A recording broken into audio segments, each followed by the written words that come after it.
sabemos que el tejido mamario normal se halla constituido por ductos. Tenemos los ductos principales, los ductos galactóforos, que son los que van a desembocar hacia el pezón. Vamos a tener ductos accesorios y finalmente vamos a tener a los acinos mamarios, que es el sitio en donde se produce y se secreta todo el material que va a conformar luego la leche. Entre los ductos mamarios y los acinos mamarios vamos a tener abundante cantidad de tejido fibroconectivo, adiposo, vasos sanguíneos y haces nervioso, por supuesto. En este esquema se encuentra representado los tipos de lesiones benignas y malignas que pueden presentarse en la mama de acuerdo a la topografía exacta. Hay lesiones que afectan predominantemente al intersticio, hay otras que afectan sobre todo a los lobulillos y otros a los ductos. Para seguir avanzando y poder comprender bien toda la patología mamaria, es muy importante conocer que en general los ductos mamarios se encuentran revestidos por una doble capa celular. Una capa interna que se la denomina luminal, que en general es una capa constituida por células cúbicas o cilíndricas, y por fuera una capa externa que es la capa de células mioepiteliales. Estas células mioepiteliales pueden tener un amplio citoplasma claro o a veces tener una conformación plana, y es muy importante la presencia de estas dos capas celulares, sobre todo en aquellas lesiones en el que haya que hacer diagnóstico diferencial entre una lesión benigna y una lesión maligna. ¿Esto por qué? Porque en general las lesiones malignas suelen perder la capa de células mioepiteliales. Entonces, en numerosas situaciones, el patólogo va a tener que demostrar la presencia de estas células epiteliales para confirmar la benignidad de la lesión. Hay veces que las células mioepiteliales se pueden ver claramente, como en los ejemplos que les estoy mostrando, y hay otras veces que estas células mioepiteliales no se ven tan claramente o incluso su cantidad se encuentra atenuada y necesitamos recurrir a otros métodos para poder enfatizar y exponer su presencia. Para ello contamos con las técnicas de inmunomarcación. Las células mioepiteliales suelen ser positivas para citoqueratina 5,6, actina músculo liso, miosina, P63 y calponina. Lo que se sugiere es cuando vamos a realizar técnicas de inmunomarcación para identificar células mioepiteliales, usar más de una, dado que a veces algunas células mioepiteliales marcan con una marcación y otras con otra, por eso tratamos de utilizar por lo menos dos técnicas. Lo más frecuente es utilizar calponina, que es la foto que está abajo, que tiñe membrana y citoplasma, y P63, que son las fotos de arriba, que es una técnica de inmunohistoquímica que tiñe el núcleo de las células mioepiteliales. La glándula mamaria va cambiando de acuerdo a la época de la vida en que se encuentre una persona. En general, en el embarazo y en la lactancia es un periodo en donde, por supuesto, la glándula mamaria comienza a prepararse durante el embarazo para la futura lactancia. En estos momentos vamos a ver que existe un aumento del tamaño de los lobulillos mamarios, un aumento de no solo el tamaño, sino que también aumenta el número de lobulillos presentes en la glándula mamaria. En general, el estroma que hay entre los lobulillos suele disminuir, suele ser escaso, y las células que conforman esos lobulillos suelen agrandarse y vacuolizarse por la presencia de sustancias en su interior, fundamentalmente de lípidos. Por el contrario, en la menopausia, en general, al haber una disminución de los niveles hormonales de la mujer, suele ocurrir atrofia e involución de la glándula mamaria, atrofia e involución de las unidades ductolobulillares, lo cual va a llevar a una reducción del tamaño y la complejidad de los acinos. Se pierde ese estroma intralobulillar y hay aumento del estroma fibroso en general de la mama, que incluso puede presentar esclerohialinosis, como es la foto que se encuentra representada abajo. ¿Cómo se manifiestan las enfermedades mamarias? En realidad existen numerosos tipos de manifestaciones. Va a depender un poco de qué tipo de patología estemos hablando, pero en general pueden presentarse como dolor, sobre todo las enfermedades fibroquísticas de la mama, que pueden cursar con cuadros de mastalgia. Muchas lesiones pueden presentarse como masas palpables, como tumoraciones. Hay otras lesiones que se manifiestan por secreción por el pezón. Y las lesiones mamarias pueden ser detectadas mediante técnicas de radiología, de mamografía, como áreas de cambios de densidad, microcalcificaciones y también por presencia de tumores no palpables y solo detectados mediante estos métodos. Vamos a comenzar por la enfermedad fibroquística de la mama, que es lo que seguramente ustedes en algún momento escucharon nombrar como displasia mamaria. Estas chicas jóvenes que dicen yo tengo displasia mamaria.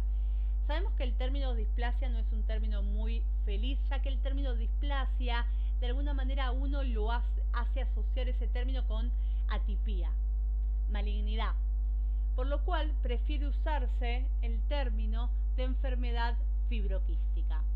¿Qué es la enfermedad fibroquística? Es una alteración clínico-histopatológica causada por el desequilibrio en las alteraciones de los niveles de estrógeno y progesterona, por lo cual se afecta sobre todo a mujeres en edad reproductiva. Entonces, para entender bien lo que es la enfermedad fibroquística, vamos a hablar de aquellos cambios fibroquísticos. ¿Qué son los cambios fibroquísticos? Son la presencia de quistes, la presencia de metaplasia apocrina, las alteraciones estromales como puede ser la fibrosis, la hiperplasia epitelial leve y la adenosis leve. ¿Sí? ¿Qué es la enfermedad fibroquística? Es la presencia de cambios, de alguno de estos cambios fibroquísticos, más la presencia de lesiones proliferativas. ¿Cuáles son las lesiones proliferativas? La adenosis esclerosante, la hiperplasia ductal usual y la hiperplasia ductal atípica y la papilomatosis. Entonces, para resumir, una mujer que tiene quistes no tiene enfermedad fibroquística de la mama, sino que tiene quistes. Pero si una mujer tiene quistes con papilomas o quistes con hiperplasia ductal usual, sobre todo moderada o severa, ahí ya esa mujer tiene una enfermedad de tipo fibroquística proliferativa. Para continuar, lo que vamos a hacer es desarrollar cada uno de estos tipos de lesiones, que incluye los cambios fibroquísticos y las lesiones proliferativas. La fibrosis. La fibrosis es un aumento del tejido conectivo en la glándula mamaria. La etiología es totalmente desconocida, aunque puede asociarse a la diabetes y a la radioterapia. La fibrosis, como en cualquier órgano, va a generar una obliteración fibrosa de aquel tejido que esté normalmente en esa topografía. Es decir, la fibrosis en este caso va a generar una obliteración fibrosa de ductos y acinos. Es decir, que el parénquima mamario va a ser reemplazado por tejido colágeno. Los quistes. Los quistes son estructuras redondeadas, rellenas de secreción, que pueden tener tamaños sumamente variables, pueden ser microscópicos, es decir, ser un hallazgo, o ser lo suficientemente grandes como para poder ser palpables. En general, Estos quistes se van a encontrar revestidos por una capa de epitelio y por fuera células mioepiteliales. El epitelio luminal puede ser cúbico, puede ser cilíndrico, o a veces esos quistes grandes con abundante contenido secretor en su interior puede tener un epitelio plano dado a la distensión de esa lesión, ¿no? Estos quistes, que como dije anteriormente suelen tener secreción en su luz, pueden sufrir esa secreción calcificaciones, por lo cual una de las manifestaciones de esos quistes, además de una masa palpable, puede ser la presencia de calcificaciones. Esta es una imagen macroscópica de una glándula mamaria multiquística con numerosos quistes de diversos tamaños. Aquí tenemos una microfotografía. Esos quistes van a estar constituidos por una pared que puede tener un grosor variable, pueden ser una pared muy gruesa o una pared delgada, y esa pared, que es en la foto más que nada de arriba, va a estar revestida por un epitelio que puede ser cúbico, cilíndrico, plano, y por fuera la capa de células mioepiteliales. Como vemos en la foto de abajo, esos quistes van a acumular en su interior secreción. Aquí vemos que parte de esa secreción se va a encontrar calcificada. Entonces hay veces que los quistes son pequeños, no son detectables, pero cuando la mujer se hace una mamografía se le detectan microcalcificaciones. De acuerdo al tipo de microcalcificaciones y de la sospecha de malignidad o no que tenga esas microcalcificaciones, la paciente puede ser sometida a una cirugía para extirparle esos focos de microcalcificaciones, y en algunos casos se ve que esas microcalcificaciones son en realidad contenido quístico que se calcificó, contenido quístico de un quiste, valga la redundancia. Muchas veces esas estructuras quísticas, o mismo a veces las paredes de algunos ductos, pueden sufrir lo que se denomina metaplasia apocrina. La metaplasia apocrina es un cambio de esa célula epitelial por una que presenta abundante cantidad de citoplasma eosinófilo, núcleo oval y nucleolo evidente. La metaplasia apocrina no tiene ninguna significancia clínica, es un hallazgo, aunque sepamos que existen en la mama carcinomas apocrinos. Continuamos con la adenosis. La adenosis es una lesión de alguna manera proliferativa que afecta a mujeres premenopáusicas, tiene algún tipo de relación con el estado hormonal. Y la adenosis en sí, o la mayor parte de las adenosis, no constituyen ningún factor de riesgo para desarrollar un carcinoma, una lesión precursora, excepto una que ahora vamos a ver más adelante. Hay múltiples tipos histológicos de adenosis. Adenosis adenomioepitelial, apocrina, microglandular, esclerosante, simple o tubular. Yo realmente no me interesa que ustedes se sepan todos estos tipos de adenosis, pero sí que conozcan a una de ellas, que es la adenosis de tipo esclerosante, que vamos a ver a continuación. Acá vemos la primera fotografía con la que iniciamos la charla y vemos cómo está conformado el parénquima mamario normal con sus ductos y con sus acinos. La adenosis hay un número del tamaño y del número y tamaño de dichos acinos, ¿sí? En el caso de la adenosis esclerosante vamos a ver que va a haber una proliferación de pequeños canalículos y acinos.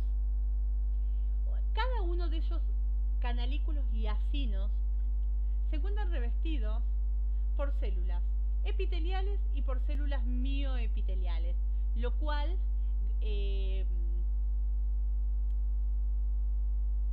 nos indica que es una lesión de tipo benigna. Y en esas áreas de proliferación de los ductos, de los canalículos y acinos, suele haber fibrosis. general, este tipo de adenosis suelen asociarse a la presencia de microcalcificaciones, y este tipo de adenosis tiene un riesgo relativo para desarrollar carcinoma de un 2,1 a 2,5 veces más que la población normal. Como vemos en esta foto, imagínense que toda esa estructura es un acino, en donde hay una proliferación de estas pequeñas estructuras acinares, estos pequeños como si fueran canalículos, que por supuesto van a estar revestidos por células epiteliales y mioepiteliales, y vean ustedes también que en esa estructura va a haber tractos de fibrosis. Si bien el riesgo a desarrollar carcinoma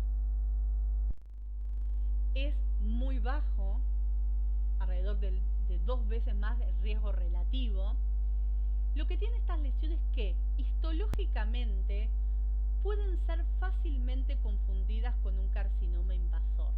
¿Por qué? Porque esa fibrosis, vamos a ver que ocurre lo mismo en otra lesión que vamos a ver más adelante, que es la cicatriz radiada. Esas fibrosis pueden deformar la estructura del acino, y esos canalículos también deformarse y dar falsas imágenes de invasión. Por lo cual, si a mí se me plantea la duda si estoy ante esta lesión, si es benigna o maligna, repito nuevamente, insisto, le hago técnicas inmunistoquímica para evaluar células mioepiteliales, y si tiene células mioepiteliales es, en este caso, una adenosis esclerosante, y si no la tienen, me planteo como posibilidad que sea un carcinoma invasor. Los cambios columnares. Los cambios columnares son alteraciones proliferativas del complejo ducto acinar. En general, estos cambios columnares se asocian o suelen manifestarse como microcalcificaciones. Es decir, la mujer que se opera por microcalcificaciones tiene alta chance de tener este tipo de cambios columnares, ¿sí? Rara vez da una tumoración o un nódulo palpable. Y estos cambios columnares forman parte de estas lesiones proliferativas. Nosotros podemos tener cambios columnares típicos, podemos tener cambios columnares hiperplásicos cuando están constituidos por más de 2 hileras, o podemos tener cambios columnares con atipías, que se denomina también atipía epitelial plana, que en estos casos los cambios columnares con atipía le confieren a la mujer mayor riesgo a desarrollar posteriormente un carcinoma, y después me voy a enfatizar en esto. Acá vemos cambios columnares sin atipías, con numerosas microcalcificaciones endoluminales, que como dijimos es una de las principales formas de manifestación. Y en esta foto vemos los cambios columnares hiperplásticos arriba y los cambios columnares con atipías en la foto de abajo. Los cambios columnares con atipías son lesiones difíciles de diagnosticar y con baja reproducibilidad interobservador. Es decir, que un patólogo puede decir que es cambio columnar con atipía y otro patólogo puede decir que es un cambio columnar sin atipía. Como dijimos de los cambios columnares con atipía, al igual que la hiperplasia, esto la vamos a ver más adelante, al igual que la hiperplasia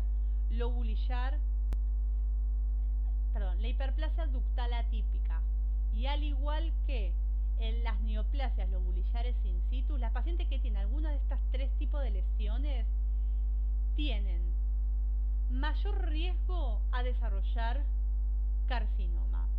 Pero ojo acá, el riesgo que tiene la mujer a desarrollar un carcinoma con este tipo de lesiones es bilateral. ¿Qué quiere decir esto? Que estas no son lesiones precursoras de cánceres, sino que son lesiones que le dan más riesgo a la mujer. Les voy a dar un ejemplo para que sea claro. Viene una mujer de 40 años que en la mamografía le detectan microcalcificaciones. La mujer se punza. El diagnóstico de la punción dice cualquiera de estas opciones: cambios columnares con atipías, que es lo mismo que la atipía epitelial plana, hiperplasia ductal atípica, neoplasia lobulillar in situ o también carcinoma ductal in situ de bajo grado. Cualquiera de esos diagnósticos me está diciendo que la mujer va a tener riesgo de desarrollar cáncer, no en el cuadrante donde se punzó, en cualquiera de las dos mamas.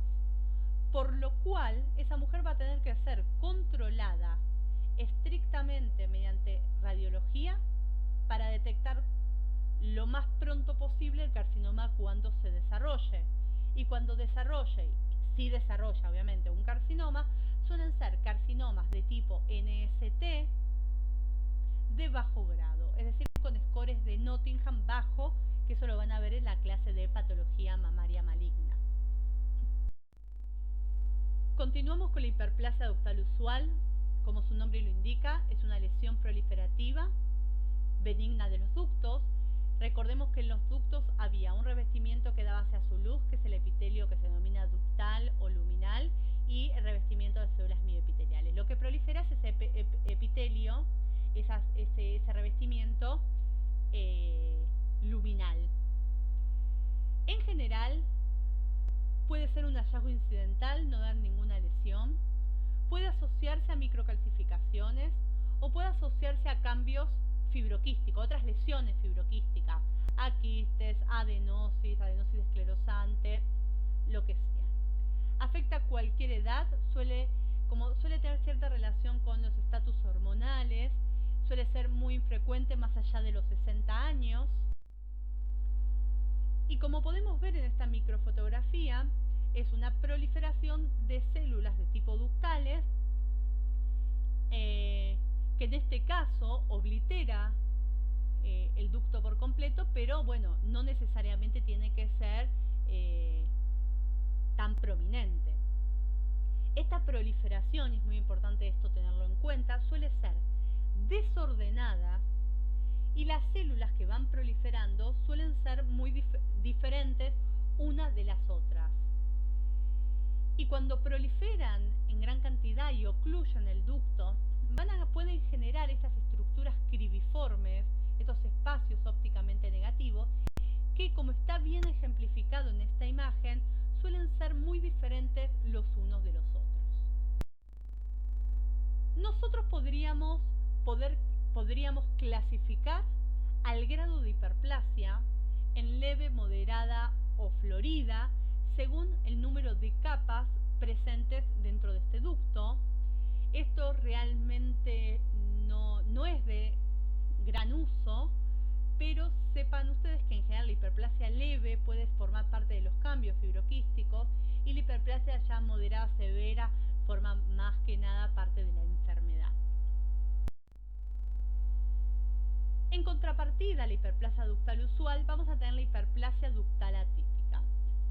La paciente que tiene hiperplasia ductal atípica tiene un riesgo relativo 5 veces mayor a desarrollar carcinoma en relación a la población normal. Es decir, que es una enfermedad marcadora de riesgo, al igual que los cambios columnares con atipia, al igual que la neoplasia lobulillar in situ y al igual que el carcinoma ductal in situ de bajo grado. Todas estas lesiones tienen la misma base genética y, como dijimos, si la mujer desarrolla carcinoma, suelen ser de bajo grado y presentar estas mismas alteraciones moleculares. Microscópicamente es muy similar a la hiperplasia ductal usual, hay una proliferación de estas células que revisten los ductos, pero esta proliferación, como es clonal, neoplásica, suele ser una proliferación monomorfa, es decir, que todas las células son iguales, una es igual a la otra. Solemos ver presencia de figuras mitóticas y pueden existir varios patrones arquitecturales como el micropapilar, sólido o cribiforme. La hiperplasia ductal atípica y el carcinoma ductal in situ de bajo grado son muy similares y, como dije anteriormente, presentan las mismas bases de desarrollo genético. Se diferencian una de la otra desde el punto de vista más que nada cuantitativo. Es decir, que si yo tengo estas mismas características morfológicas, es decir, células monótonas, con núcleos redondos, con presencia de figuras mitóticas, con en general leve atipia citológica, Si tengo todas estas características que no comprometen toda la unidad ducto-lobulillar, o miden menos de 2 milímetros, ocupan menos de 2 espacios ducto-lobulillares, a esa lesión le voy a llamar hiperplasia ductal atípica. Y si es más de 2 milímetros y ocupa más de 2 espacios, la voy a llamar carcinoma ductal in situ de bajo grado. Como vemos en esta imagen, en la imagen de arriba vamos a tener un carcinoma ductal, una hiperplasia ductal atípica. Fíjense que el ducto no está comprometido en todo su circunferencia, la proliferación es parcial, y esta proliferación va a generar una especie de cribas monótonas que suelen ser parecidas las unas a la otra, igual que en la foto que podemos ver abajo, en donde vemos que las células son una muy parecida a la otra, es una proliferación monótona, y las cribas que forman nuevamente son bastante homogéneas y similares una con la otra.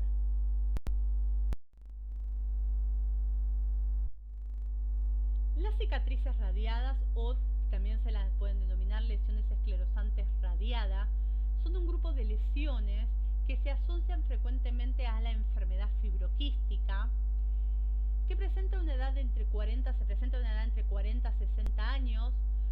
Pues en general son lesiones pequeñas y no palpables, en general, pero se caracterizan porque presentan una distorsión arquitectural en el punto de vista radiológico, y pueden ser muy parecidas desde el punto de vista de la mamografía como de la pieza quirúrgica a los carcinomas. Miren esta foto, es una lesión esclerosante compleja, una cicatriz radiada, en donde vemos que es una lesión blanquecina, indurada y de bordes espiculados. Esta lesión en la pieza quirúrgica, si yo la veo macroscópicamente, es igual a lo que sería un carcinoma, por lo cual es muy importante conocer que existen estas lesiones, y esta lesión en la mamografía también puede ser diagnosticada como un probable carcinoma, es decir, ser BI-RATizada como un BI-RAT alto, un BI-RAT 4B o C. Hay que tener en cuenta que las pacientes con estas lesiones esclerosantes tienen un riesgo relativo de 1,8 a 2 veces más que la población normal a tener carcinoma, ¿sí? Y las lesiones de este tipo que se asocian a carcinomas son lesiones que miden generalmente más de 2 centímetros y en mujeres de más de 50 años. Cuando este tipo de lesiones se asocian a algún tipo de carcinoma, lo más frecuente es que se asocia a foco de carcinoma lobulillar in situ. Estas lesiones de tipo esclerosantes complejas o cicatrices radiadas son lesiones muy traicioneras desde el punto de vista de la radiología, desde el punto de vista de la macroscopía y también desde el punto de vista de la microscopía, porque son lesiones que tienen mucha fibrosis e incluso elastosis, que es lo que está marcado con la flecha violeta. En la elastosis vamos a ver un estroma con una coloración más basófila, y esta fibrosis lo que genera es que los ductos mamarios de alguna manera se separen las estructuras acinares, los ductos mamarios, y estos ductos se deformen por la misma fibrosis y generen falsas imágenes de invasión. Entonces yo, para poder hacer mi diagnóstico adecuado, tengo que buscarle la presencia de células mioepiteliales como la muestra la foto en rojo, y si a veces no se ven, porque en estas lesiones pueden atenuarse la cantidad, puedo recurrir a técnicas de inmunohistoquímica. En la foto vemos además cómo este tipo de lesiones esclerosantes complejas o cicatriz radiada suelen asociarse también a microcalcificaciones y a otras lesiones de tipo fibroquística como adenosis esclerosante, como hiperplasia de tipo usual, como en la foto de arriba, metaplasia apocrina, etc. La neoplasia lobulillar in situ. Este tema lo van a volver a ver en la clase de malignas. La neoplasia lobulillar in situ, insisto, que junto con La hiperplasia ductal atípica, los cambios columnares con atipía y el carcinoma ductal in situ de bajo grado constituyen lesiones marcadoras de riesgo. No son lesiones preinvasoras, sino que le determinan a la mujer mayor riesgo de desarrollar carcinoma. En general, las neoplasias lobulillares in situ, en su gran mayoría, se presentan de forma casual,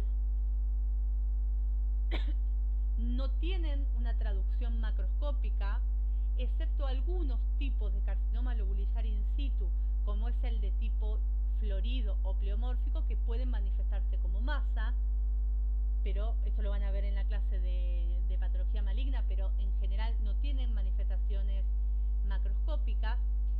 Y la neoplasia lobulillar in situ, en la neoplasia lobulillar in situ se da una proliferación de las células del acino, que suelen ser células de pequeño tamaño y monomorfas, es decir, una iguales a la otra. Y lo que ocurre en este tipo de lesiones lobulillares suele ser una pérdida de la expresión de la E-caderina.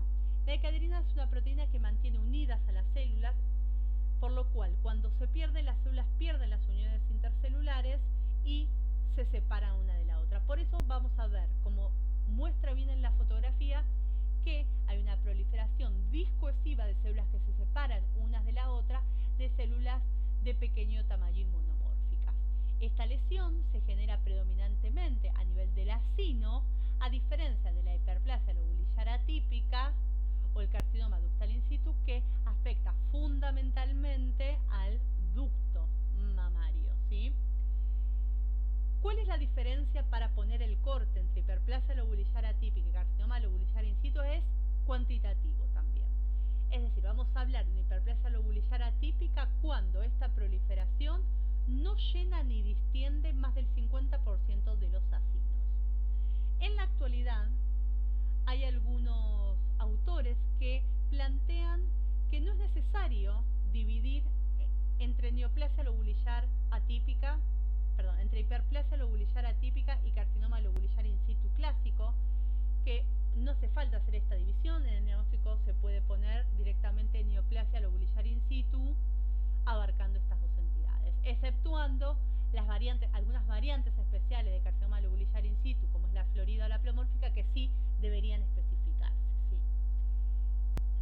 Otra cosa muy importante a señalar es que estas lesiones, cuando se analizan las piezas quirúrgicas y los márgenes contactan con este tipo de lesiones lobulillares in situ, no haría falta informarlo en el informe, disculpen, valga la redundancia, anatomopatológico. Es decir, no habría que informar si los márgenes contactan con este tipo de lesiones, dado que son lesiones de riesgo y no requerirían ampliación quirúrgica.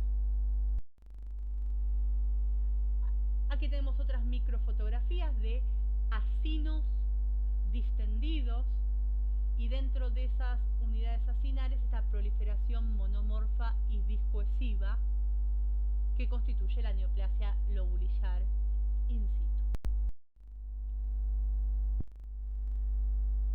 Con esto y hasta aquí terminamos todas las lesiones de tipo fibroquística, la enfermedad fibroquística, y vamos a entrar a aquellos tumores de tipo fibroepiteliales de la mama. Como dice el título, son tumores constituidos por un componente epitelial y por un componente estromal.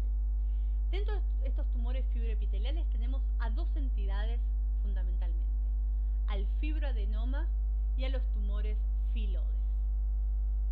Comenzando por los fibroadenomas, son las lesiones tumorales más frecuentes de la mujer joven. La edad de presentación suele ser entre los 25 y los 35 años. Es raro en la menopausia, ya que están muy relacionados con el estatus hormonal de la paciente. Estas lesiones pueden crecer durante el embarazo y en general involucionan, se achican, se fibrosan durante la menopausia. Es raro que se asocie a neoplasias, a veces puede asociarse a carcinomas ductales in situ, a carcinomas lobulillares in situ, pero realmente la asociación es rara. Suelen ser lesiones sólidas, lobuladas, de coloración blanquecina, que no aumentan de tamaño, en general mantienen un tamaño estable por un largo plazo. Y en la mayoría de los casos, cuando las mujeres tienen este tipo de lesiones, los ginecólogos la controlan, excepto que estas lesiones tengan alguna característica maligna por radiología o que crezcan en un corto plazo de tiempo. Tenemos que saber además que estos fibroadenomas pueden ser únicos o a veces pueden ser múltiples, y existen mujeres con marcada predisposición a desarrollar fibroadenomas.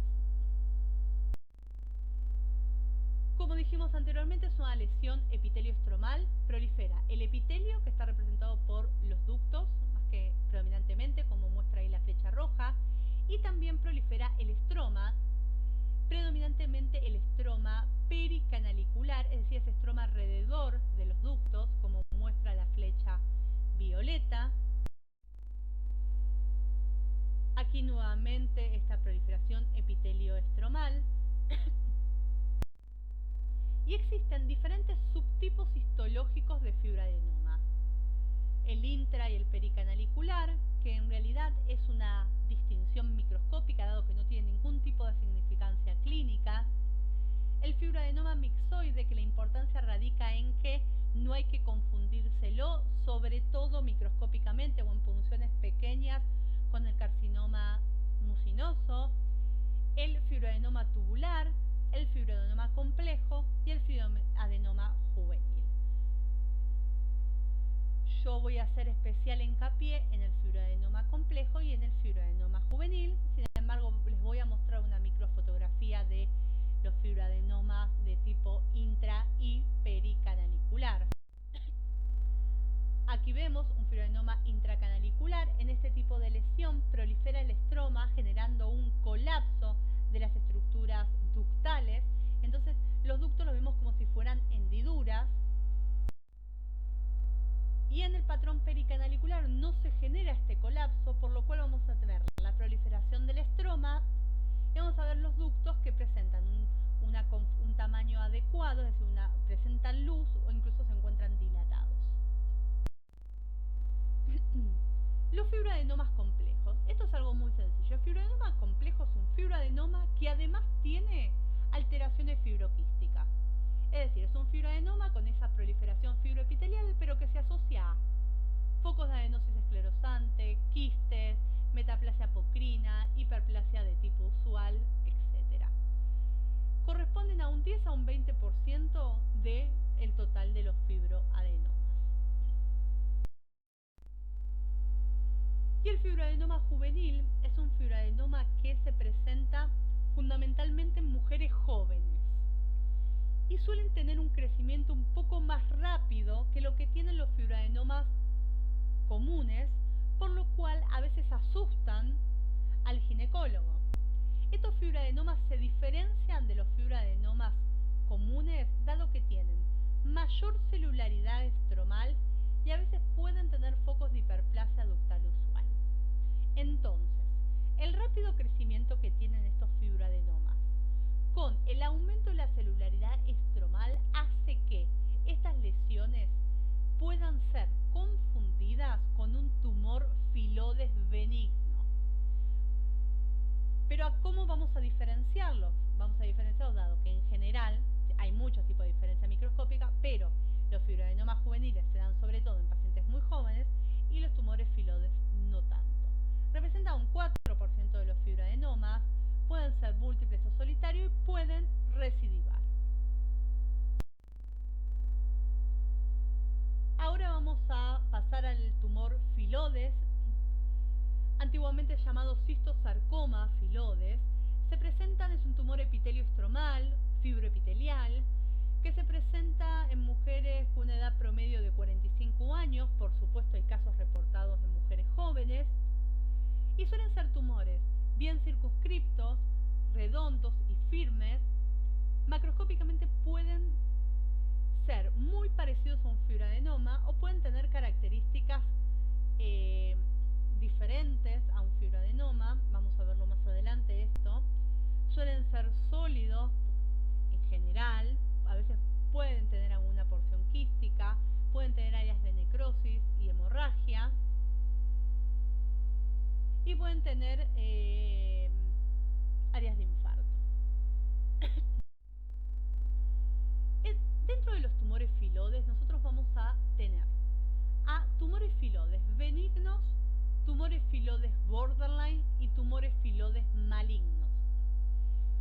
Lo vamos a clasificar en algunas de estas tres categorías en base a los bordes del tumor, si el borde es bien definido o no, o es permeable, es decir, que infiltra el parénquima mamario circundante, en base a la celularidad del estroma, en base a la atipía del estroma, en base al número de mitosis en el estroma, en base a si tienen o no sobrecrecimiento estromal, es decir, tienen más estroma que componente glandular, en base a si tienen o no elementos heterólogos. Entonces nosotros vamos a decir que estamos ante un filodes benigno, aquellos tumores con bordes bien definidos, con una celularidad estromal escasa, mayor que la de un fibroadenoma normal, pero leve, escasa, atipía estromal leve, un índice mitótico de menos de 5 mitosis cada 10 campos de alto poder, no tienen sobrecrecimiento estromal y no tienen elementos heterólogos. Este tipo de fibroadenomas, de tumores filodes benignos deben ser aquellos que hay que mirarlo con atención, y el diagnóstico diferencial es con un fibroadenoma. A veces un fibroadenoma celular, un fibroadenoma juvenil, pueden ser confundidos con un tumor filodes benigno. Y hay que ser muy cauteloso en hacer el diagnóstico diferencial, dado que todos los tumores filodes tienen capacidad de recidiva o mayor capacidad de recidiva que los fibroadenomas, y deben ser extirpados con un buen margen quirúrgico de por lo menos 2 centímetros, a diferencia de los fibroadenomas. La diferencia entre un fibroadenoma y un tumor filodes benigno suele ser que hay mayor proliferación estromal a nivel del tumor filodes benigno, con presencia de figuras mitóticas y una mayor atipía de su estroma. Pasando al tumor filodes maligno, son aquellos tumores con bordes con áreas permeables, con marcada celularidad del estroma, que esas células estromales suelen tener atipía moderada severa, suele haber más de 10 mitosis cada 10 campos de alto poder, suele haber sobrecrecimiento estromal, puede haber elementos heterólogos. El tumor borderline tiene características que comparte entre el benigno y el maligno, es decir, tiene un montón de características que sobrepasan un tumor filodes benigno, pero no alcanza para ponerle maligno. El más frecuente de los tres, sin duda, es el tumor filodes benigno. Y hay que tener en cuenta, además, acá, que los tumores, como dije anteriormente, esos tumores filodes suelen tener capacidad de recidiva, y cuando estos tumores recidivan, esa recidiva pueden presentar una mayor malignidad que su antecesor, que es decir, yo tuve un tumor filodes benigno, me opero, me recidiva, esa recidiva puede ser a manera de un tumor filodes borderline. Igualmente, si vos tenés un tumor filodes borderline, lo opero, la recidiva puede ser a manera de un tumor filodes maligno. Por eso es muy importante la resección inicial en la cirugía con unos buenos márgenes de seguridad. Acá vemos la macroscopía, puede ser muy heterogéneo, puede ser idéntico a un tumor, un fibroadenoma, o pueden presentarse, como en la foto de abajo, ser una masa de gran tamaño, con áreas de hemorragia y presencia de hendiduras, o como en la foto que encontramos arriba, pueden presentar estas proyecciones foliáceas. Esta es una foto microscópica en donde vamos a ver que va a haber vemos los ductos en la imagen de arriba, con una gran hipercelularidad estromal. Obviamente esa hipercelularidad va a variar de acuerdo a qué tipo de tumor filodes tengamos. En la foto de abajo vamos a ver un estroma con una atipía moderada y con la presencia de figuras mitóticas. Y en la foto de abajo vemos que este filodes presenta un crecimiento de tipo foliáceo, es decir, en hojas. Para terminar con la presentación, vamos a hablar un poquito de los tumores papilares. Estas lesiones papilares pueden presentarse de forma individual, o sea, una mujer tener un tumor papilar, o puede presentarse en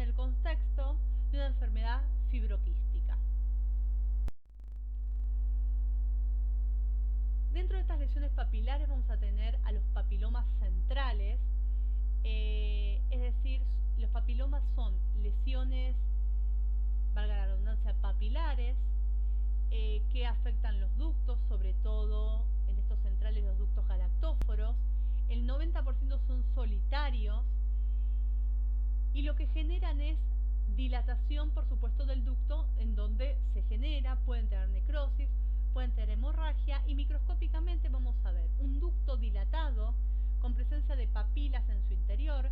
Esas papilas van a estar constituidas por un estroma fibrovascular y revestidas por células epiteliales y mioepiteliales. Esos papilomas pueden tener focos de hiperplasia ductal usual, pueden tener focos de metaplasia apocrina, pueden tener áreas de fibrosis y pueden tener áreas de infarto o hemorragia. Aquí vemos dos hermosas fotos macroscópicas en donde vemos formaciones quísticas y dentro toda una masa intraquística. Imagenológica, o sea, clínicamente, estos papilomas centrales suelen manifestarse como derrames por pezón, y imaginológicamente suelen presentarse como un quiste mamario con una masa intraquística. Es decir, cuando el ecografista ve que tenés un quiste y dentro de ese quiste hay una masa, hay una amplia sospecha de que sea un papiloma. Aquí nuevamente vemos otra foto de un ducto quísticamente dilatado con esta proliferación o esta masa papilar intraductal o intraquística. Microscópicamente vemos al ducto quísticamente dilatado y por dentro una proyección papilar fibrosa revestida por células epiteliales y mioepiteliales. No todos los papilomas se ven tan fácilmente y son tan fáciles de diagnosticar. Los papilomas, como mencionamos, pueden sufrir hiperplasia ductal usual, fibrosis, metaplasia apocrina, y pueden tener focos también de hiperplasia ductal atípica, que algunos lo llaman papilomas atípicos, y pueden tener focos de carcinoma ductal in situ. Hay que tener en cuenta también que como diagnóstico diferencial de los papilomas son los carcinomas papilares intraquísticos, y muchas veces vamos a utilizar las técnicas de inmunomarcación para inmunistoquímica para poder de inmunistoquímica para células mioepiteliales, a fin de poder evaluar si hay o no células mioepiteliales y con eso comprobar la benignidad de esa lesión papilar. Aquí vemos una foto de un papiloma intraductal teñido con calponina, y todo lo que ustedes ven amarronado son las células mioepiteliales, por lo cual me indica que es una lesión benigna. Es decir, no es una lesión invasora, lo que no quita que pueda tener focos de hiperplasia ductal atípica o de carcinoma ductal in situ, por lo cual hay que verlo muy detalladamente. Y por último, los papilomas periféricos comprometen generalmente a los ductos secundarios, suelen ser múltiples e histológicamente son muy parecidos a los centrales, pero que afectan a estos ductos de pequeño calibre, y son los que se asocian más frecuentemente a todas esas lesiones fibroquísticas que vimos anteriormente. En general no dan manifestaciones clínicas y uno lo diagnostica en el contexto de aquellas lesiones bien proliferativas. Bien, con esto terminamos, espero haber sido lo más clara posible. Cualquier duda, cualquier comentario, pueden mandar un mail a la cátedra, que va a ser respondido sin ningún tipo